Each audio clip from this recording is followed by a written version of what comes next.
sulod. Hello! May hapon! Sulod ka mo, ma'am. May hapon, ma'am. May hapon, ma'am. Ako gali si Nurse Ana, ma'am. Ako naman si Nurse Asa, ma'am. Ari kami subong kay hali kami ma'am sa Barangay Health Station kag nagato kami diri subong para sa postnatal visit. Kamusta ka naman ma'am kag ang imong baby? May hapon ng mga nurse, salamat pinangkad ko kamo din, no? Akong bata, okay lang, pero ako ninipon, may ako masakit, ako magpipi, ako Sige, ma'am, i-check lang nato ng inyong breastfeeding position, ma'am. Nakakalang nipple condition, ma'am. Nagkanato. Pero, ma'am, hindi pwede yung hinawan sa kamot, ma'am. ay, din pwede itong hinawan kamo. Miss Mira, dito sa likod of data ka. Ay, sige, ma'am. Salamat. Sige, lakad dito.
Ma'am, pwede kami ka-assess sa imong nipple?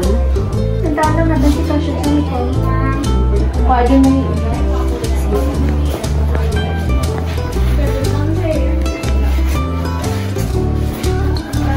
Sige, ma'am. Ano naman lang kasi kayo, ma'am?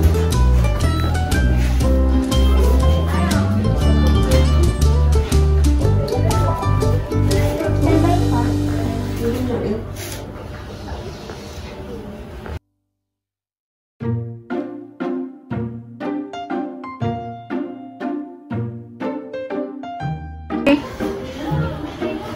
Ma'am, ang soreness, ma'am, pagod ko sa mga sala na pag-plug ko sa facilities, ma'am, so tutulungan ka namin, ma'am, sa proper position ni chambers dito mo yun, ma'am, kaya ma'am, sige, ma'am. Amo na, gali, ang sakit ako nung nakasala ako na pag-position sa mga. Sige, salamat, kita sa pagtulog sa akin.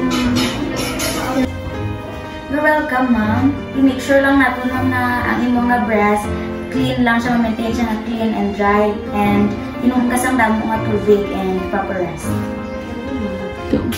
Sige ma'am, thank you ma'am. Buligan ko lang ni siya sa iyang mga course kay para hindi siya mabugatan. Kami na nang bahala. Thank you again. Sige, salamat, ma'am.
What priority care should the nurse provide? So during postpartum home visit, the nurse's priority care includes assessment of the mother and of the newborn. So we should check the vital signs, her uterine involution, her lochia, perineal healing, and any signs of infection. And also for the newborn, we should assess the newborn's general condition, how it is being fed, and its weight, and also the umbilical cord status.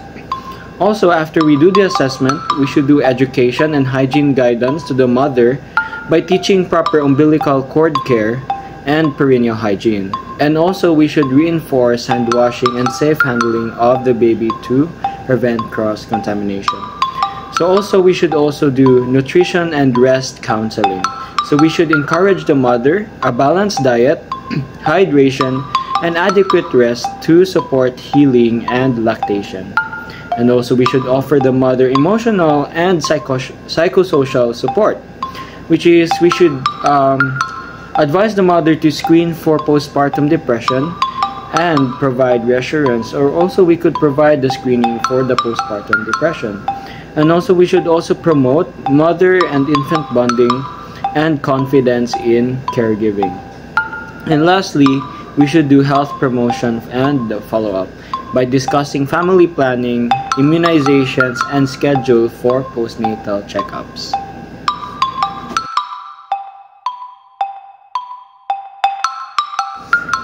How does proper bag technique prevent infection?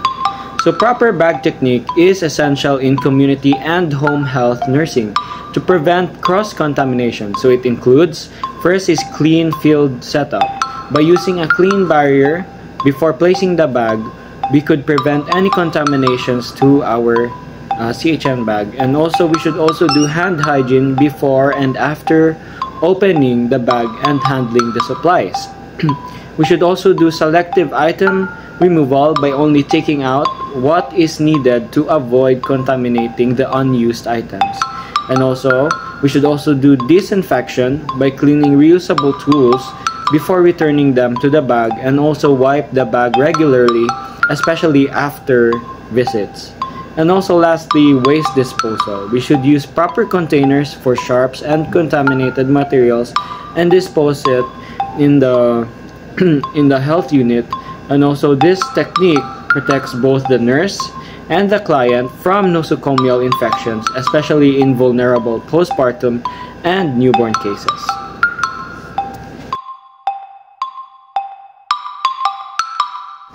Number 3, what role does the family play in postpartum recovery? So family involvement is vital for holistic healing, which their roles include the family should have physical support by assisting with chores, baby care, and ensuring the mother gets rest. And also the family should also provide emotional encouragement by providing comfort, listening, and helping reduce stress and anxiety. Third is health reinforcement. We could do this by encouraging proper nutrition, hygiene, hydration, and all of these practices. And also we should also do spiritual and relational care by offering prayer, companionship, and helping the mother feel valued and connected.